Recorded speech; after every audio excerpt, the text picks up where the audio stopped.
You know, Joseph Conrad's masterpiece, Lord Jim, is this huge, sprawling adventure across the sea.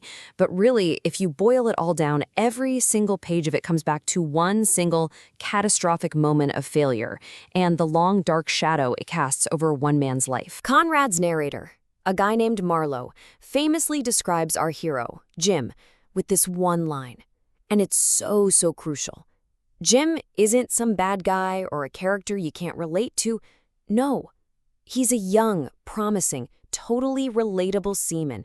He's one of us. And that's where the book gets really uncomfortable. Because if Jim is one of us, it forces us to ask a tough question about ourselves.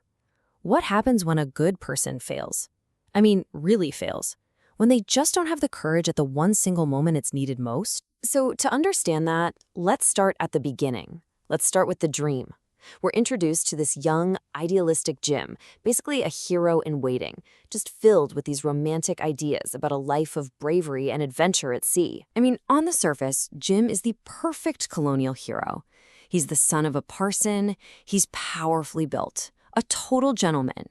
He knows his job inside and out, rises to chief mate super fast, and just seems destined for greatness.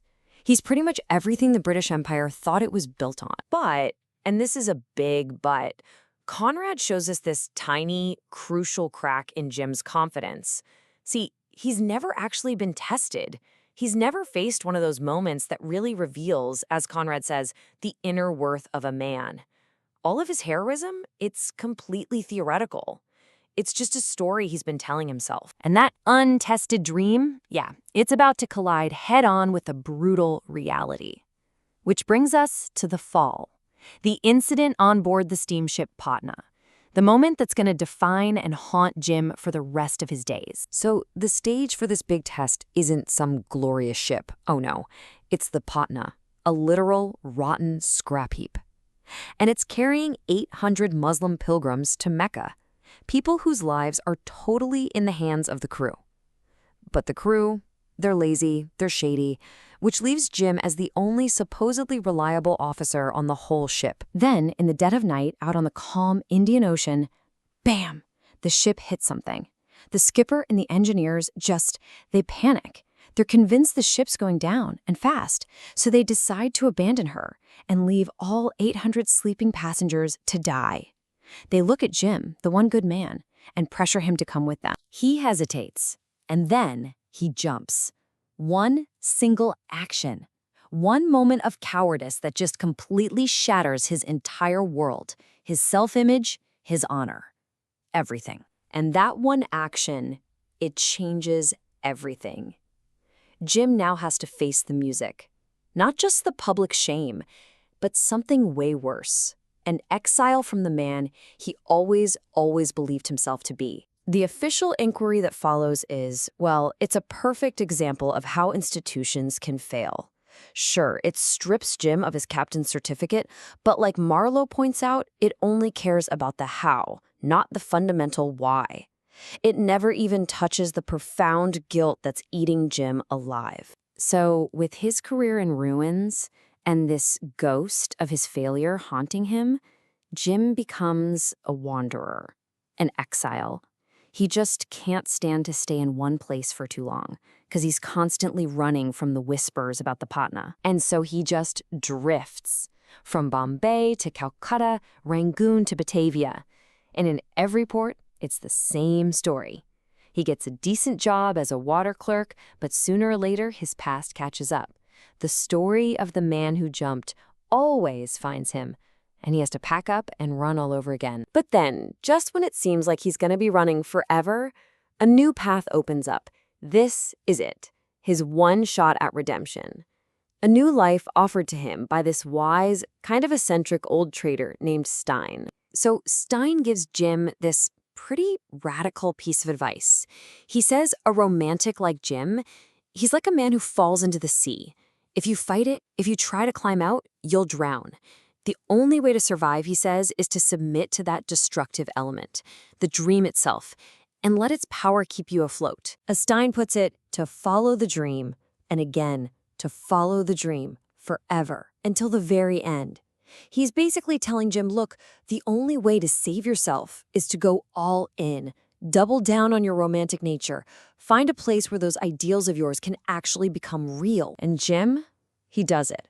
Stein sends him to this place called Patusan, this remote land so far off the grid his past can't follow him. And there, by finally embracing his dream of being a hero, he unites the people, he brings peace, and he finally earns the title he always wanted. Tuan Jim, Lord Jim. And for a while, he's found his paradise. He's got a new identity, the love of a woman named Jewel, and the total trust of his people. But his past isn't quite done with him. There is one final, fatal test coming his way. And this sets up this final, unavoidable collision. On one side, you have Jim's new identity, his sacred promise to protect Petasan. And on the other, the arrival of Gentleman Brown, a ruthless pirate, who is the living, breathing embodiment of the corrupt, cynical world Jim tried so hard to escape. Brown, another white outcast, he looks at Jim and he sees his weakness. He appeals to that shared history as rejects, telling Jim, I am one of you. And it just hits a nerve. In this moment of, flawed sympathy for a man he sees as a dark reflection of himself, Jim lets Brown and his pirates go free. This turns out to be a disastrous, tragic mistake.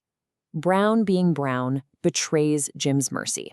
His men ambush and kill Dainoiris, who was not only the son of the chief, but also Jim's best friend. Jim's promise to protect his people, broken. His word, the entire foundation of his new life, shattered. Haunted by a second failure that echoes his first one on the Patna, Jim knows there's only one way to answer for it this time. He walks, willingly, into the village to face the grieving chief, Dorman, who raises a pistol and shoots him right through the heart. In the end, as Marlowe tells us, he passes away under a cloud, inscrutable at heart, forgotten, unforgiven, and excessively romantic. What a tragic and deeply ambiguous end for a guy who tried so desperately to master his own fate. And this right here is the question the novel just leaves hanging in the air. Was that final act his ultimate redemption, the moment he finally, truly lived up to his code of honor? Or was it his ultimate failure, one last romantic escape from the messy, imperfect business of just living? The answer, as Conrad suggests, is probably as mysterious as the man himself.